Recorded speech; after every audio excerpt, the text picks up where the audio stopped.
The things about our show is it's going to be unique. You are what you do. You can say any amount of things that you want to say, but what you do is what everybody sees. People are like, oh, I'm just going to JV it. Like, let's just JV it. Like, what the hell does that mean? I cannot tell you how excited I am to hang out with you guys today, so thank you so much. Well, then that end buyer could come back and say, well, I didn't fully understand that it was subject to. That's not a thing. Like, the SEC has thought of all of these things. They've been here since 1932. And you can do what you want with your property. Buyers have time, they have negotiating power, they have options. Oh my gosh, I am blown away by your inexperience, and they've been in business 20 years. And that includes things other people put on your property, right? It's your property to be okay. Suddenly, Cousin Jimmy's in a lawsuit. A novation is replacing one contract or one obligation with another. Out with the old, in with the new. Yes.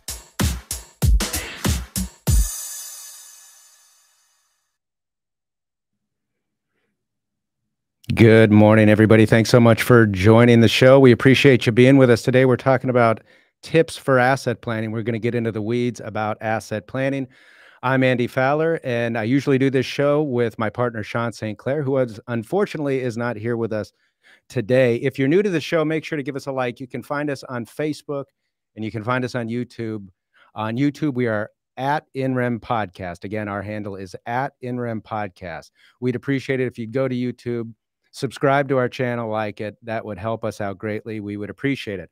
With that, we're going to go into some news of the day, some things that the INREM Podcast is involved with and is going to be doing. So tonight is the buy and hold meetup. You've heard about it before. We've got a flyer here to show to you. It is a monthly meetup held tonight on March 28th at 4 p.m. It's held once a month at the end of every month. And here are the topics that they're going to be discussing: home prices and monthly mortgage rates, prediction for 2023. You'll notice one of the speakers is Tina Tambor. You might recognize her as she's been a guest on the show. And they're going to give their analysis of the market. The buy and hold meetup is a great opportunity for real estate investors, for anybody in the space that wants to meet individuals, wants to meet folks, and learn more about what it is to buy and hold real estate and be a real estate investor. Make sure to be there. Now, what are we going to be doing there? So if you haven't watched before, we'd love for you to be at the event. But whether you're going to be at the event, you have the ability to watch us live from 4 to 5. So at 4 o'clock, we start kind of a live red carpet show prior to the event where we talk to the speakers, where we answer legal questions. This is a great opportunity for you to learn information, but get your legal questions answered. Sean and I try to make ourselves available about 6 to 7 times a month. This show is one of those examples. The buy and hold meetup, which is done once a month, is another example where you can come be a part of the show. If you want to be on the show live in front of the world, because the world's watching, right? And watch and ask a legal question, we're there to answer it for you. So make sure to be there. Again, that's the buy and hold meetup tonight at 4 to 6 p.m. at the Scottsdale Area Association of Realtors. It's going to be live streaming 4 to 5 o'clock. Also, our Creative Finance Symposium. Creative finance is hot. It's a big topic in the real estate investment space. And we hold a bi-monthly, so every other week, Creative Finance Symposium.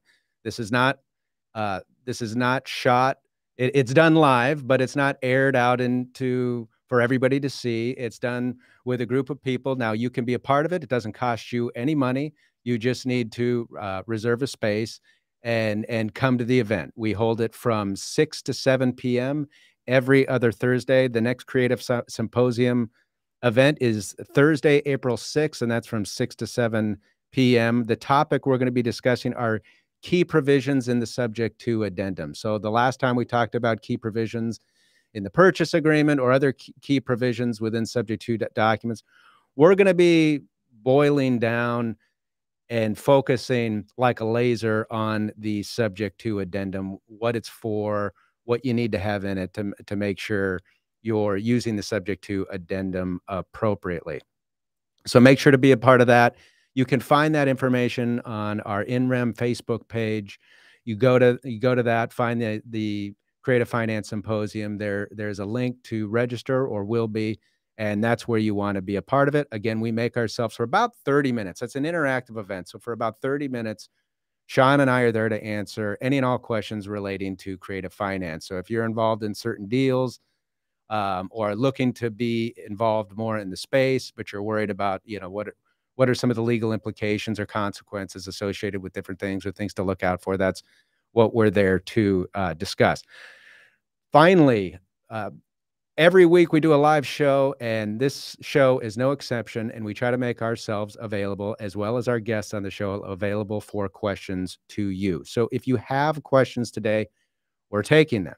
So what we want you to do, if you're watching the show, is think about what questions you have, but don't wait till the end to post them. You can post them by comment. I'm going to let Mayu here kind of give you instructions on how to go about doing that.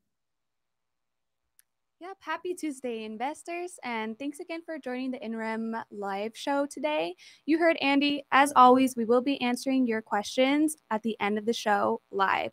So if you're watching us, whether it's from our YouTube channel or Facebook streams, and you have any questions related to today's topic, which is tips for asset planning, you can drop your question in any live chat, and we will be monitoring for them, and we'll try to get to all of them in the last 10 to 15 minutes of the show. So let's get into it.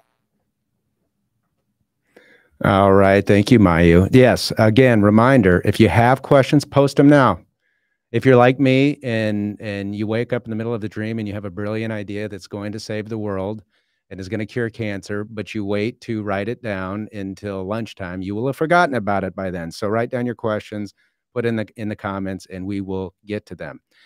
With that, we're going to get into our topic today. We are talking about tips for asset planning. So we're going to get into the weeds. We've talked about this on a few different occasions. Sean and I have gone through things to look out for, the differences between asset planning, for instance, and estate planning, and what that looks like. But with us today to discuss asset planning is Colorado attorney William Bronchick. Bill has been on the show with us before. You might recall he's kind of the land trust guru over there in Colorado, and we had a whole show devoted to him. Bill, thanks so much for joining us. We appreciate you being with us. My pleasure to be here. Yeah, so for those who either are new to the show or haven't seen it before or unfamiliar with you, why don't you tell our listeners a little bit about yourself, your practice, and how you got involved in doing what you do? Yeah, I've been a practicing real estate attorney for 32 years, originally in New York, came to Colorado in 93, and I've been licensed here since 96. My practice is primarily real estate, residential and commercial, representing mostly investors. I also do asset protection for them and estate planning, as well as set up self-directed retirement plans, IRAs, 401ks, and so forth. So I have a fairly limited practice to those four things, and they dovetail over because my real estate investor clients tend to be wealthy, and they need asset protection and estate planning. Great. Well, we appreciate you taking the time to be with us. I know that our last episode with you on land trust was really informative, and we got a lot of interaction from our viewers about that. They really enjoyed it.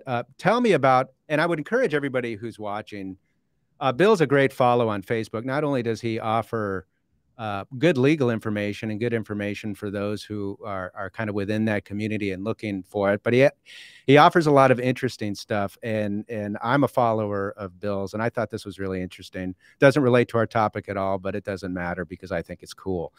So Bill, you were recently in a rock band camp and you were performing with the former lead guitarist of Soundgarden. And maybe Soundgarden's still going on. Maybe he's still the lead guitarist, but I know their lead singer's no longer around. So Tell me about that and what that was like. Yeah. So my brother, who's a guitar player, and I've been one since I'm 8 years old, we've been going to this rock and roll fantasy band camp for years and bugging me to go, where they have, over the hill guys like us who want to play with over the hill rock stars. Who are generous enough to share their time and expertise and, give us lessons and advice, and we get to jam with them. So I went a couple of weekends ago, and we got to play at the on Sunset Strip in LA. We got to play at the Viper Room Saturday night, and then Sunday night at the Whiskey A Go-Go, which was amazing because I'm sitting in the dressing room going, the Doors played here. The Doors played here. Frank Zappa played here.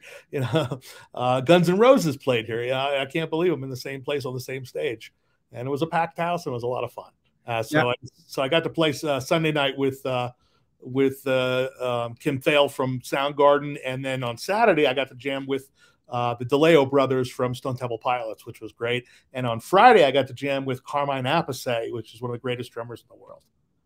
So is this when you say you get to jam with some of these icons, do they give you any time to prepare? Is this impromptu? Here's the song we're going to do. Get ready. We're doing it in E minor. Let's go, kind of thing. Pretty much. It's like, this is what we're going to do. And we were trying to figure out a Soundgarden songs, and he's really a good guitar player, and the songs are complex. The theme of the event was Led Zeppelin. So I said, let's just do a Zepp song with him. He probably loves it.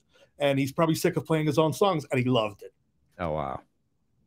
Super cool. Well, that's very interesting. So if you like any things other than land trust and asset planning, you're into rock and roll, Bill Bronchick's your guy. Appreciate you talking about that. So let's get into asset planning. I know you do.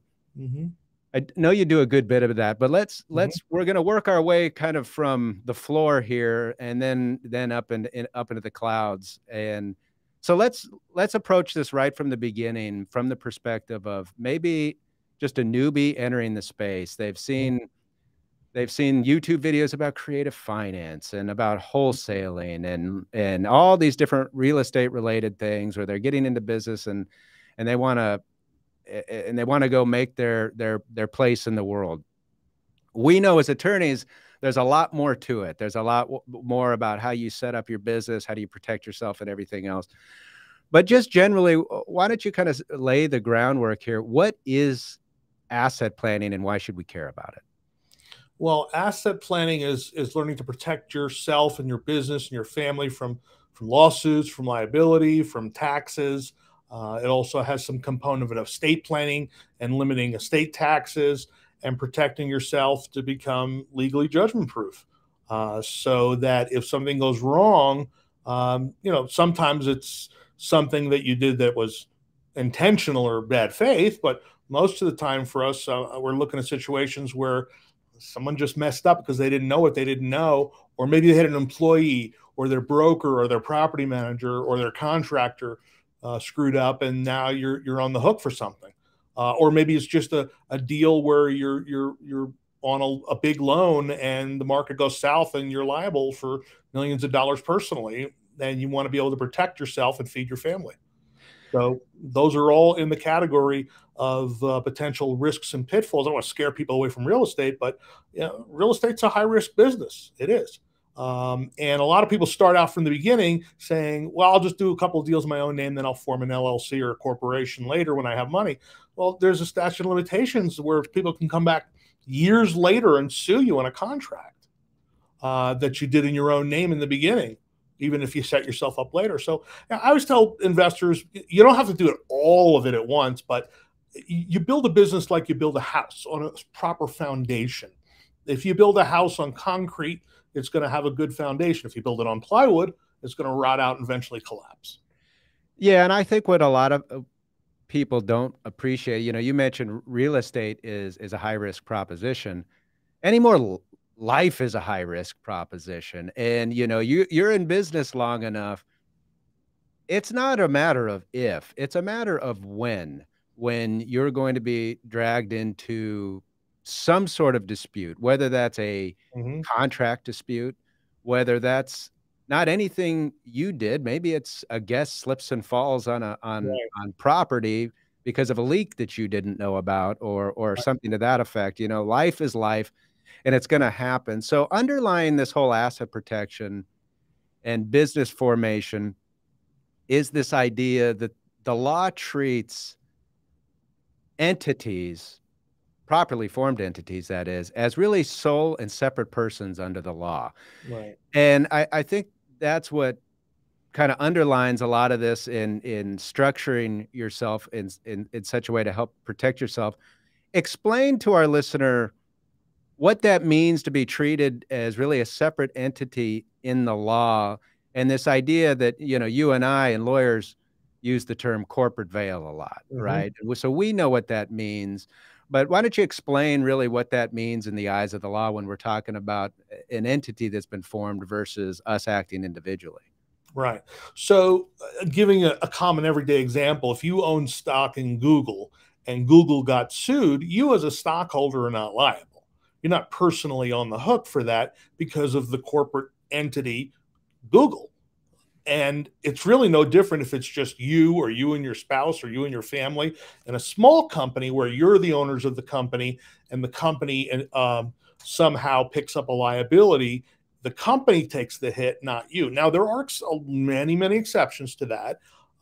And probably the biggest one is if you're the actor who did the wrong individually, let's say you're a landlord, and let's say that you screened a tenant and allegedly discriminated. Well, if you're the one who did it, you're going to be on the hook too. So is the company, because you're acting on behalf of the company, but you're on the hook as well. But your other owners of the company, maybe the rest of your family, might not be as owners. On the other hand, if you had a situation where you own a property and you had a property manager who discriminated, well, they'd be liable. And then because they're acting on your behalf, your company would be liable, but not you individually, because you didn't commit the wrongdoing yourself. So it's situations mostly where other people do things for your company, or maybe it's just like a company policy thing that ended up in a liability, such as you used a certain type of maybe a product in your rental property that someone was injured physically because of that.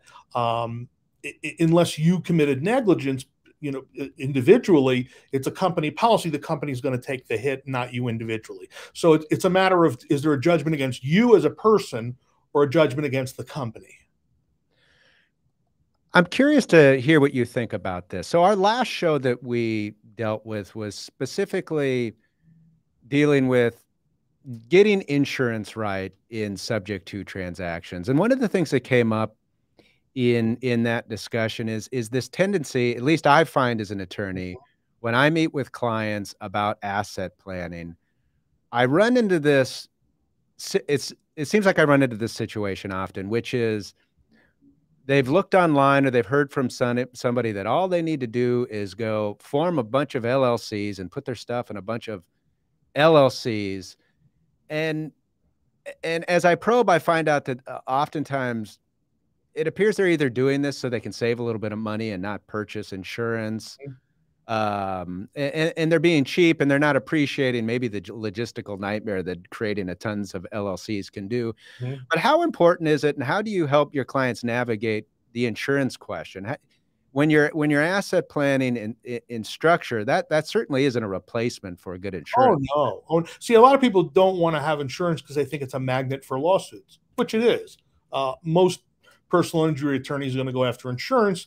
And oddly enough, most personal injury attorneys I know who are colleagues, if there's no insurance involved, they won't sue the individual. It's sort of like an ethical code. Like, we don't go after people, we go after insurance companies. So having lots of insurance is a magnet, but on the other hand, it's a necessity. Not just because of the liability coverage, but because of the lawyer coverage. Most claims are settled. And even if you win, you lose if you have to pay $100,000 in attorney's fees. If you're sued for something that either wasn't your fault, is frivolous, or was your fault, it doesn't matter. If it's settled and you had to fork out $50,000 to defend yourself, you've lost. So having insurance gives you that, quote, free lawyer to defend your case. So if it settles or it's frivolous or you win, at least your attorney's fees are covered. Yeah, that's a huge point. I'm glad you brought that up. And because nobody thinks about the attorney's fees on it, because it could be, and often is, a baseless claim, right? Mm-hmm. It might be something that is going to, be an easy winner that a lawyer might think is, don't worry, we're going to win this kind of things. The facts and the law are on our side. But getting from point A to point B in a lawsuit is not some overnight endeavor. This thing called due process requires lots of time. Right. And if you're going to hire a lawyer, lots of money. So just paying that premium to have defense coverage Mhm. is probably worth it in and of itself. And it sounds like that's what you were saying as Right. well. Yeah, I'll just give a personal example.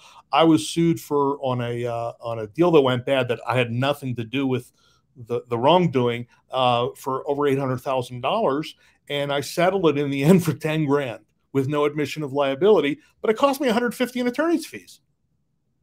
It was an uninsured claim. So did I really win? Yeah. No. No. Well, I mean, it was a win that I settled an $800,000 case for 10 grand and with no admission of fault. That was Right. good, but it cost me 150 grand in attorney's fees to get there. Yep. Yep. That's not an uncommon situation at all. So if you're listening, don't take the asset planning suggestions here at all as a suggestion that this replace No. insurance. In fact, it's really just, a supplement to it and help you better prepare with your assets. So let's talk about, and you've mentioned a number of these, but let's just talk about the scenarios that asset planning prepares for. Obviously, a big one you mentioned is being sued. Right. Give us some examples of what kind of lawsuits those could look like, and what are the other things that we're trying to prepare for when we asset plan? Here's a very common one, which would not be covered by insurance. Wholesaler, beginner, puts a property under contract, wholesales it to another investor. Now, in the old days, it was very simple. We signed a contract, and then I signed a form called an assignment, which says I assign what I have to you for X dollars. Well, now what's happening is the person you're assigning it to might be inexperienced or didn't do their homework, and now they're blaming you, the wholesaler, for things that you allegedly didn't disclose about the property, or allegedly did disclose that was incorrect. So I've represented, at least over the last 3 years, at least a half a dozen of those wholesalers who were being sued by the person they assigned it to. And you'd figure these, it's buyer beware. I mean, be a big boy, wear your big boy pants or your big girl pants, go do your own homework on the property. But now it turns out badly, and then the person who took the assignment is now suing the person who assigned it to them. And that would not be covered by insurance. That's a contractual or a misrepresentation claim. Yeah, no, we see the misrepresentation problem a lot, as something that's going to be the coverage be denied if the claim is tendered to insurance. On occasion, it's picked up for whatever reason, but that's a problem. And that, of course, goes back to what you were discussing before, where alter ego liability, not alter ego. Retrovirus? Yeah. So the corporate veil, that doesn't necessarily protect you from, your own statements and things like that.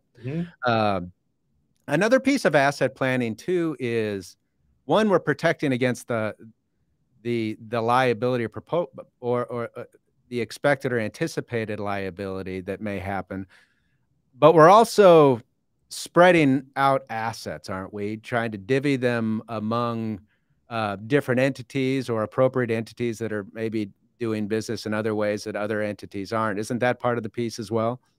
Yeah, absolutely. You don't want to put all your eggs in one basket. Obviously, if you owned everything in your own name and there was a lawsuit involving one of the properties, you could lose not only all your properties, you could lose everything, your home, your car, your bank account.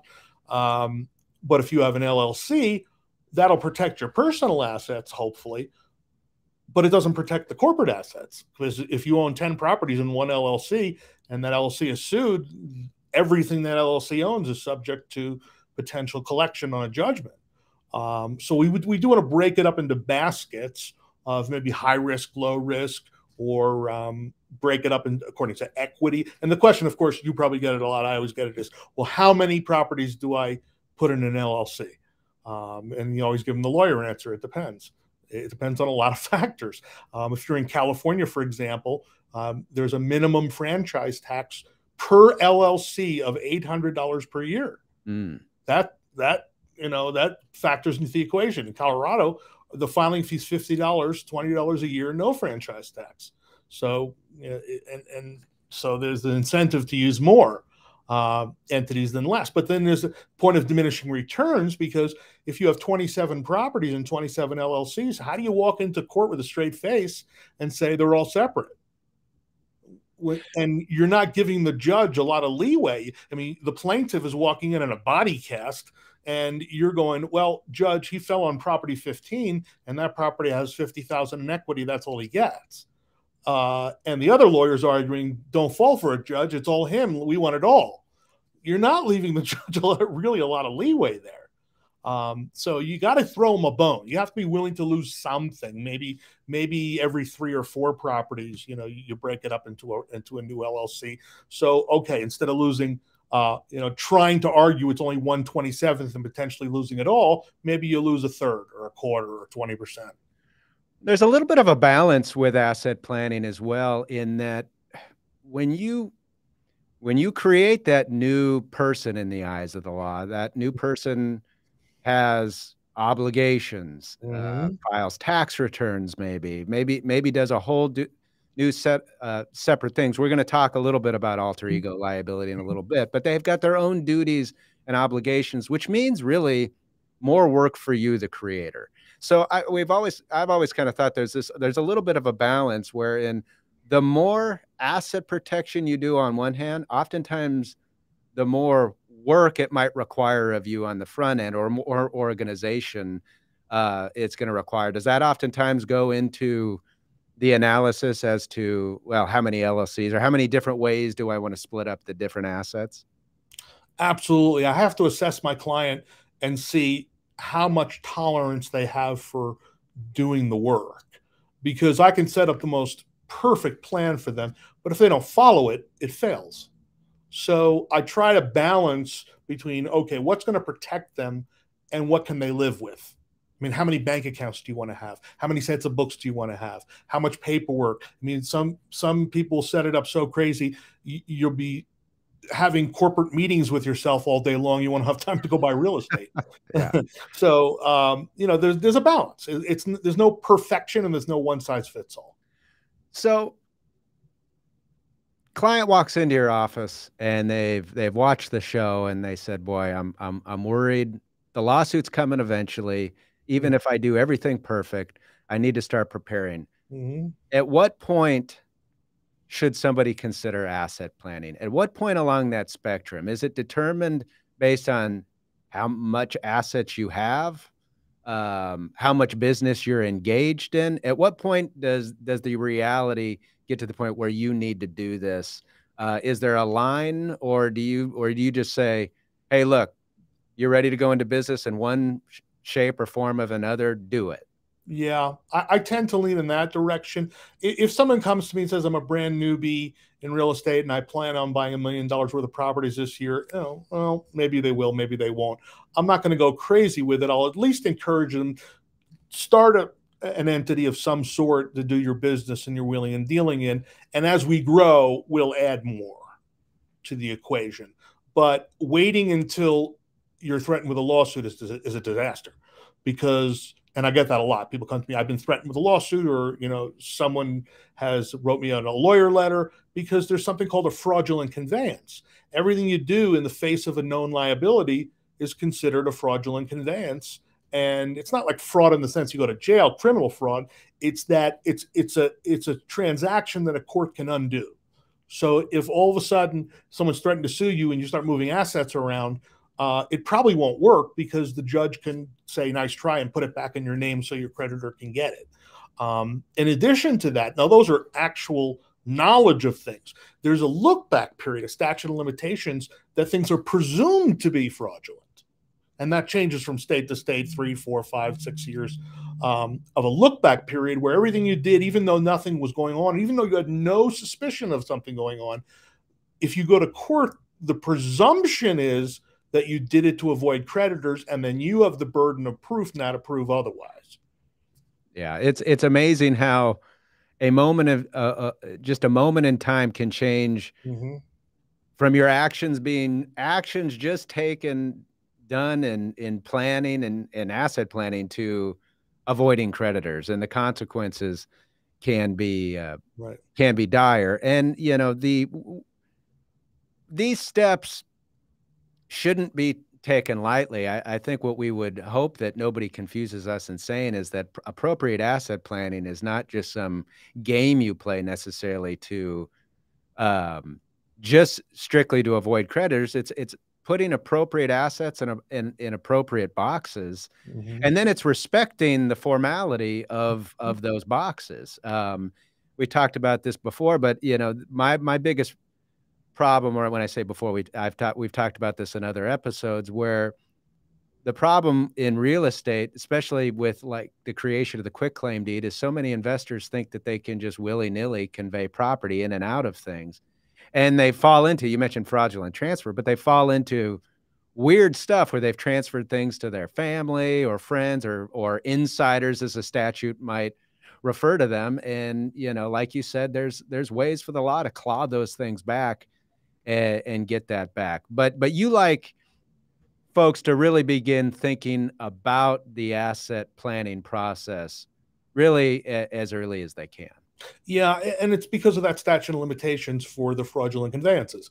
If you start now while there's no problems and you get over that statute of limitations and then someone sues you, now it's their burden to prove what you did was to avoid the creditor, not your burden to prove it's not. Yeah, shifting the burden changes everything. It does. At the initiation of the lawsuit and put you in an entirely different position, or the defendant, that is, in the entirely different position. So let's talk about asset planning strategies. I know that there's a number of different ways. Want to get your takes on a few of them. The limited liability company is probably the most common, at least in Arizona. That's the case just because you have so many options in how you want to run it, how you want to direct it, how you want to tax it, and all those different things. I suspect that's the case in most places. Is that what you find in Colorado, the limited liability company being the most? Yeah, in most areas, people are using LLCs because there's a variety of ways that you can choose to set it up logistically for running, but also for tax purposes. It could be taxed as a partnership. It could be taxed as what we call a disregarded entity, where you would just ignore it and report on your personal return. It could be a corporation, an S corp, or a C corp. The only exception to that would be like the only thing I could think of is New York. In New York, you have to publish a copy of the articles of organization in a paper, which in New York City is like $1,200. So if you want an S corp, you form a real S corp instead of an LLC, electing to be taxed as an S corp. But I think for most people, the LLC is the primary entity, and the choice is just how are we going to elect for taxes to run it, and then are we going to have managers or no managers, or is everybody going to be involved in the decision making, or some people are going to be passive investors and so forth. But one of the things I like about the LLC as opposed to a corporation, even if you want an S corp, you can have an LLC taxed as an S corp. It means the IRS will treat it like one, but at the state law level, it's still an LLC. And LLCs under state law require very few formalities, as opposed to corporations, which require bylaws, stock certificates, minutes of meetings of directors and shareholders and so forth, where the LLC, in most states, the state statute doesn't require it. And further, the state statutes say that failure to hold those meetings is not a reason to pierce the company veil. How much to you does state of formation matter? And I guess where I'm going with this, obviously you're a Colorado attorney, you know Colorado law. I'm an Arizona attorney. As a general rule, I want an Arizona LLC registering here in Arizona, but there's a fad all about anonymity, right? In states that provide anonymity when you do that. So, I get this question a lot. Well, yeah, I'm here in Arizona, but I want to do a Delaware, Wyoming, limited liability company. How much does that matter to you? Do you think that's overthinking it? Well, I'll give you the lawyer answer. It depends. Because yes, Wyoming is a low information state, so is Delaware. But if you have to register that entity in a high information state as a foreign entity, you're still going to have to give up the information. My state of Colorado is a low information state. They don't ask for names of managers or members. So it's fine. And then I, as the attorney, am the organizer, registered agent, and filing person. So my client's information isn't on the filing at all. And a lot of people like that, especially if they have rental properties and they don't want people to be looking up the owner's address or who the real owner is, especially if they have a property manager. They want to keep that anonymous. And what most people do is they form it themselves online without an attorney. They put their name all over it, their personal address all over it, and they're losing that anonymity factor. Yeah, well, that's what I've always found with the anonymity question, is that it's hard enough for them just to keep the books and records of the LLC organized. To not take the steps that are going to disclose who they are is very difficult for most people to appreciate on a day-to-day basis, and so easy to basically undo. Let's talk about trust. You mentioned estate planning is sometimes a piece of asset planning. A lot of the times it's going to be, especially as our clients grow their assets and they become larger, it becomes sometimes a necessary part of it. How do trusts work into the equation of asset planning? And that's whether we're talking about revocable or irrevocable. Most of my clients will set up a revocable living trust for estate planning. And the way we do it is different than most estate planning attorneys. So most estate planning attorneys will set up a living trust, and the purpose of the living trust primarily is to avoid probate, which is a state court process by which lawyers get rich. So, but it ties up the estate and it costs a lot of money. So the living trust avoids the probate process. And that's why most people set it up. There's other reasons too, but that's the main one. So what the typical estate planning attorney will do is if someone owns, let's say, 5 rental properties, is they'll put all the rental properties in the living trust, in the Bill Bronchick living trust. First of all, there's no anonymity in that. And second of all, there's no protection because living trusts don't provide any kind of liability protection. What I recommend clients do is they put their properties in the various entities, and then the entities are owned instead of by them by the living trust. So what they're handing over to their heirs is not the assets. It's the keys to the companies that own the assets. Yeah, there seems to be this kind of universal confusion about trust. And I'm curious to see whether this has been the case for you, but just like the same folks that come in and want 1,000 LLCs to do asset protection without insurance are also the same individuals that usually also want a bunch of trusts, and they want everything in a trust because they think that works just like an LLC.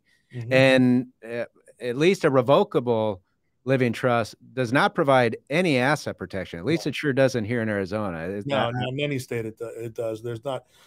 I mean, there are some states that have statutory trusts that are revocable that, in theory, give protection to the grantor, the creator of that trust. First of all, they don't work outside of the state where you formed it.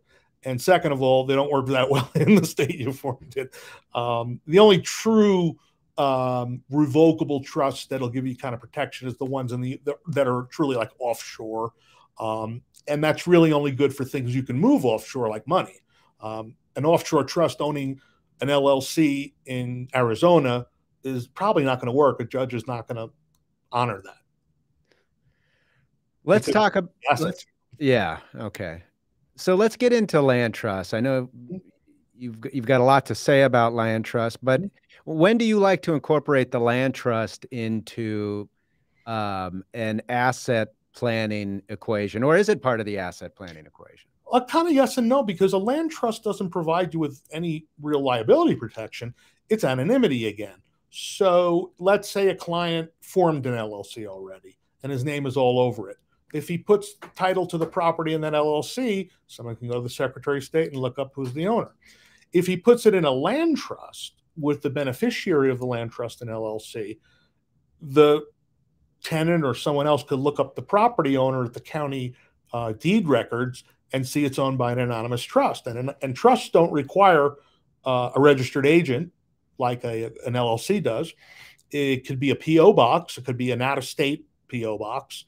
And now they have these things called virtual P.O. boxes where you could be anywhere in the world and they'll scan and send you your mail, which is beautiful for anonymity. So the land trust, the purpose of the land trust is simply confusion. You put your property in a land trust, each property in a separately anonymous trust, separately titled anonymous trust. And if some lawyer is looking into it, or a code enforcement, or a newspaper reporter, or an ex-spouse, and they look up the owner of the property, they're going to see a trust. Well, where is this trust registered? It isn't. It's not like an LLC where there's a database you can look it up. So we've talked about asset planning, setting up LLCs, and the different vehicles on how we want to prepare for it. And, obviously, wherever you're listening, you go to a lawyer who knows what they're doing in that state. Make sure to get it done right. Mm-hmm. But there's this process of getting it done right. And then there's this process of where the client undoes everything that you've done. I like to tell, with respect to estate planning, I like to tell my clients that I could, and I'd like to think that I can create the greatest trust that you've ever seen, that does everything that you ever wanted it to do. But if you don't place assets in the ownership of this trust is basically worthless. Right. So the same could be said about asset planning, I think. If you don't respect certain things, if you don't treat companies like companies, right. And we know this as lawyers. So let's talk about actions that individuals can take to undo their liability protection. And in the law, we call this piercing the corporate veil. So the veil of protection that the limited liability or the corporation or whatever the entity structure you chose was that provides you that corporate veil of protection, that can be pierced. So let's talk about instances. Well, let's just start here. What are the most common instances you see that result in the ability of a creditor to pierce the corporate veil and go after the individual assets of the owners of the company? The most common is money. People keep poor books.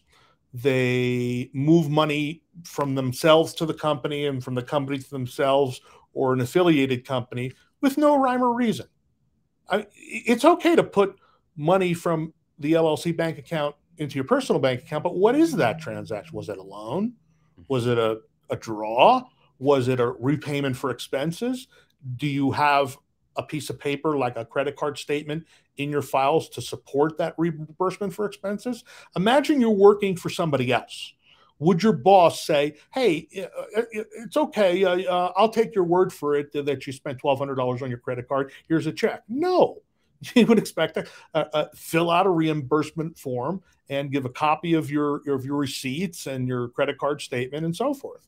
So you have to treat your company as if it were somebody else's company and follow the rules and not rob Peter to pay Paul. But if you are going to rob Peter to pay Paul, do it in a way that is legitimate, that is arguable, that follows generally accepted accounting principles to the best that you can, and that your books are clean. Yeah, and in the law here, they call it treating the LLC like a shell, sham, or instrumentality, right? If you're not going to respect the corporate formality and you're not going to treat this as a company, then what you're really saying is you just want this fiction to protect your assets, and you really weren't in business at all. What I find, and I'm curious to see if you think this is similar, but most of these mistakes that happen aren't malicious mistakes in an attempt to run from creditors. For instance, what I'll see oftentimes are people, maybe it has to do with taxes, because there's a temptation to make everything in the world a business expense, right? To try to basically, if I can pay for this now before taxes and call this a business expense, sure, it's just a way to spend more of my money without doing it. So then all of a sudden, ABC LLC is now paying for little Susie's ballet lessons or little Jimmy's piano lessons. And then the list goes on and on and on. And then, like you said, those aren't properly categorized. And those are things that shouldn't have been probably spent on to begin with. But that little debit card of the LLC is so easy, and there's such a big tax benefit to treat that as kind of an expense. That's where I see that happen a lot, not in an attempt to just avoid creditors. Yeah, we call that commingling of funds. So you're using corporate funds to pay for personal things, and you're using personal money to pay for corporate things without following the proper protocol. It's okay to pay for little Susie's dance lessons, but don't pay for it out of the company's bank account or credit card. Write a check to your personal account. Either it's a loan, it's a reimbursement of capital, it's a draw, whatever it may be, and then spend it out of your personal account. Don't go to the supermarket and go, oh, gee, I forgot my personal credit card. I'll just use the company one. Well, in some circumstances, if you reimburse the company for that and you have a form and something to back that up, it'll be acceptable. But most people don't. They treat their company as a piggy bank that's personal, and they spend personal things and corporate things on the same credit card, and it becomes messy. Yeah, and where we see this on a bigger business level too, in the real estate world, is sometimes with contractors and fix and flips, where they're doing multiple things and they've got multiple entities going, but then they got this big pot of money. Right. And this subcontractors, they've just finished, and this one's just finished, and we're just paying, and we're not paying attention to what bank account comes out of what.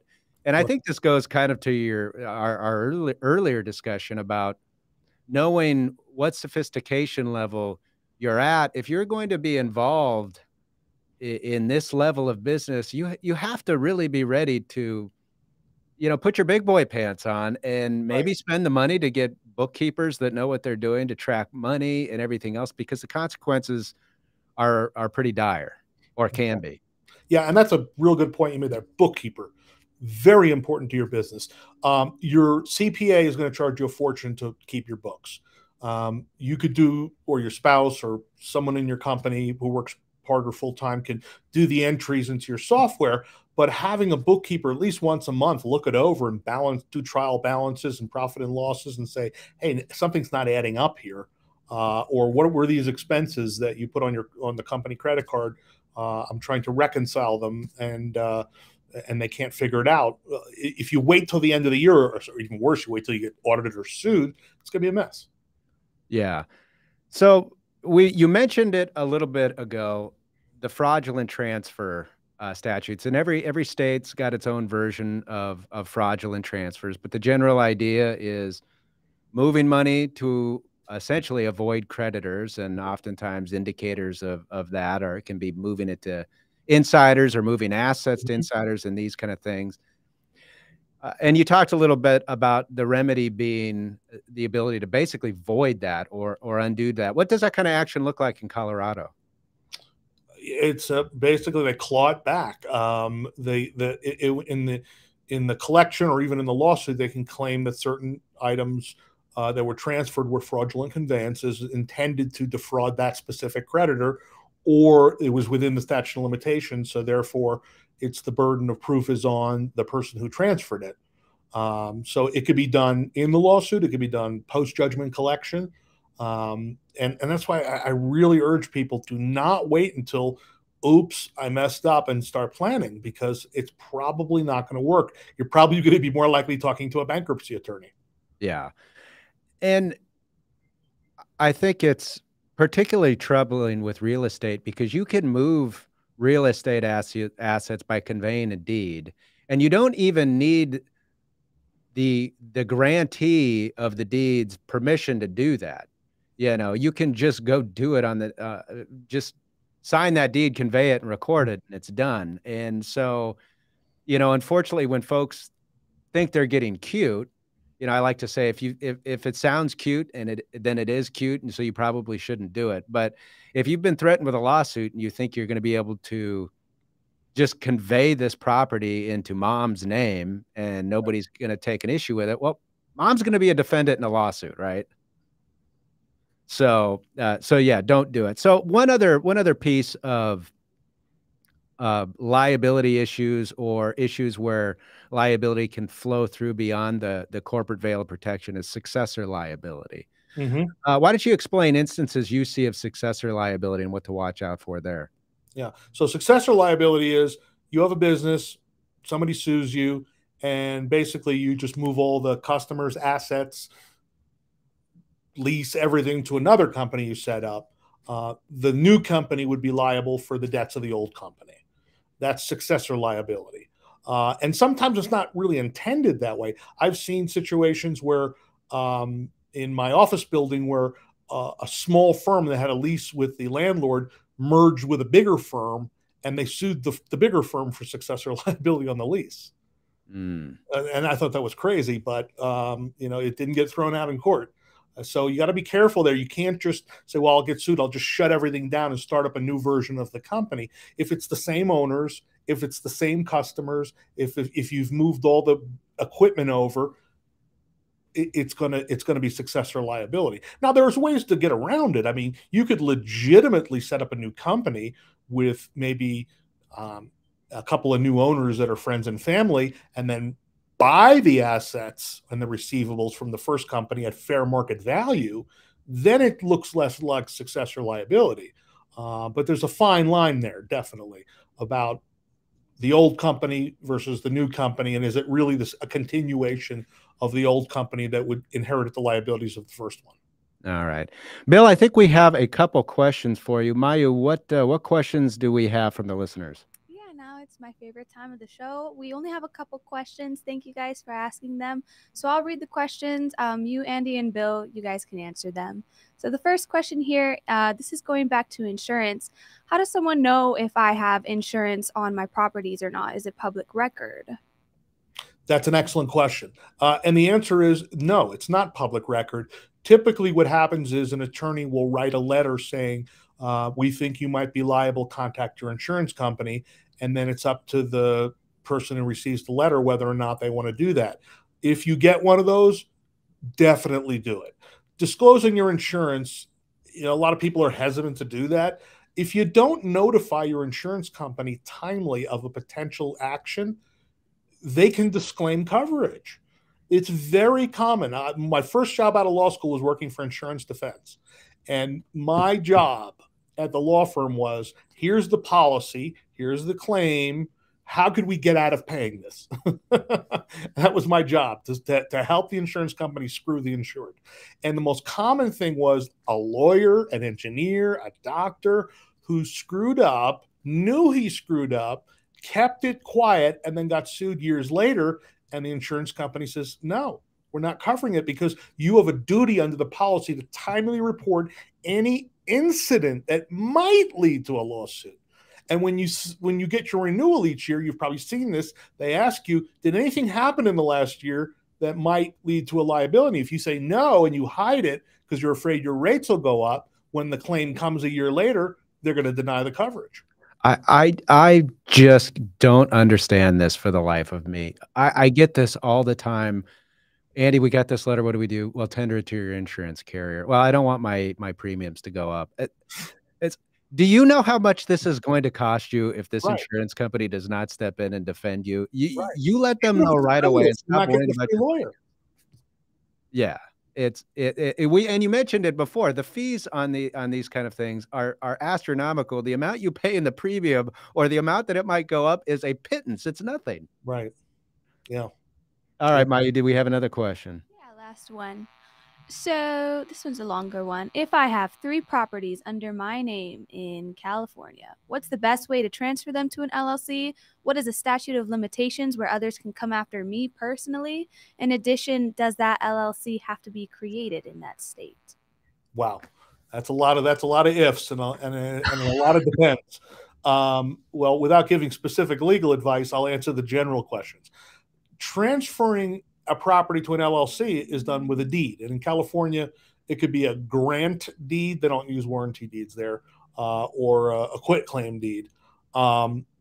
California entity versus out-of-state entity, it doesn't really matter in the case of owning property yourself, whether you form it in Delaware, Wyoming, or Nevada, or California, because California has such an aggressive taxing structure with their franchise tax that if any of the managers even live in the state, you have to register it and pay that tax. So literally, you can have a Wyoming LLC that buys property in South Carolina, but the manager of that LLC works from California, and you have to pay $800 a year to California. I mean, it's like literally you stop and use the John in Colorado, in California, you gotta register and pay the fees. I guess that's a good question of, we didn't really discuss when is it appropriate to form in another state? there are other reasons other than privacy.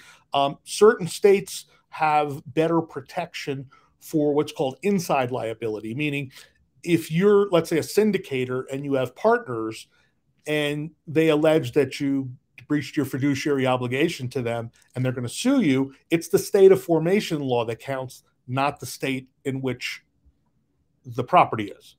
Interesting. So that's why people form Delaware, because almost every New York corporation is formed in Delaware, because shareholder liability, director liability from, to the shareholders is dictated by the state of formation. And in Delaware, they have the loosest laws with regard to that. So if you're going to, let's say, do a syndication with a bunch of partners and you're in California, you might want to form a Delaware LLC. Interesting. Do you ever see, just kind of jumping off that, members or partners invalidating the application of the forming state's law because they put the wrong language in an operating agreement, let's say, or as to what law might apply? Or does that have you seen whether that even changes the equation? I haven't seen an equation. I don't think I've ever seen someone put in, well, I guess that's not true. I have seen that, where people form an entity in Nevada and then pull a form off the internet that says the state of California applies. Yeah. I would suppose contractually that would be the case. Interesting. The other thing, I guess what I would point out when dealing with multiple states, and I'm just thinking of all the problems that I've seen, what I see a lot of people do when dealing with other states is they form Arizona LLC and Arizona Limited Liability Company, and then they think, well, now I bought a property in Colorado, so I'm going to go form ABC LLC, so same name but a Colorado Limited Liability Company. Then they do that in every state that they go in. Now that's okay to do if your intention was to have all these separate entities. But a lot of people do it thinking, well, it's the same entity. I'm just filing in this new state. And it's, no, you've just created a new entity under a new law. That's not the process, right? There's a process to these things, like domestication and so on and so forth. Right, right. And the other thing too is that, and the law is different from state to state on this, is the rule on charging orders. There was a recent case in Colorado where an Arizona creditor and a Colorado creditor were fighting over a charging order. And Colorado Supreme Court said that the law in which the company was formed would apply for charging orders, which was very good, because now I tell my clients, good, form in Wyoming, which has very good charging order protection, register it in Colorado. In New York, they came to the opposite conclusion. Someone formed a Wyoming LLC, and which has very good charging order protection. New York creditor against that entity tried to get through the back door, and the court said no, New York law would apply, not the formation state. So every state has a different rule on that. Interesting. Yeah. Interesting. Well, Bill, thank you so much for being with us. Why don't you tell our listeners what you're doing, what you're up to, and how they can connect with you? Yeah. So my law firm website is Bronchick Law, Bronchick, the only name of its kind in the United States. Everyone with that spelling is related to me. So I'm a real estate investor. I didn't mention earlier, I've been a real estate investor for over 30 years, and I write books and teach seminars and do training on that. And that's my other website, which is legalwiz.com, W-I-Z, legalwiz.com. And I have a variety of online courses, and I do webinars, and even have a live boot camp coming up, which I'm very excited about, because this COVID thing really, we all have to get off this Zoom nipple. Yeah. It's time to shake some hands, right? Time to shake some hands and do some business with people. So I'm doing a live event. I'm going to record it, but I'm not going to stream it. What's the event on? It's creative financing. Just creative finance. So that's big in college. That's big everywhere, isn't it? Yeah, it's big everywhere. I do a lot as a lawyer. All of a sudden, that side of my business has exploded in the last 6 months, because sellers are saying, "I want my price, but I don't want to drop it." And now I'm teaching brokers how to teach their clients, well, if you offer terms, you'll get a higher price. All right. Well, let's do this again and talk creative finance. It's such a big thing. It's big everywhere. Bill, thank you so much for being with us. We appreciate it. We'll see you again soon. Great. Thank you for having me on. All right, everybody. Thanks for joining us. That is our episode today. Join us next Tuesday, where we're talking about collaboration is the name of the game, working with your realtor. How you, as the real estate investor, can help leverage and work with and cooperate with your realtor to find deals. With that, thank you for joining us. We'll see you next week.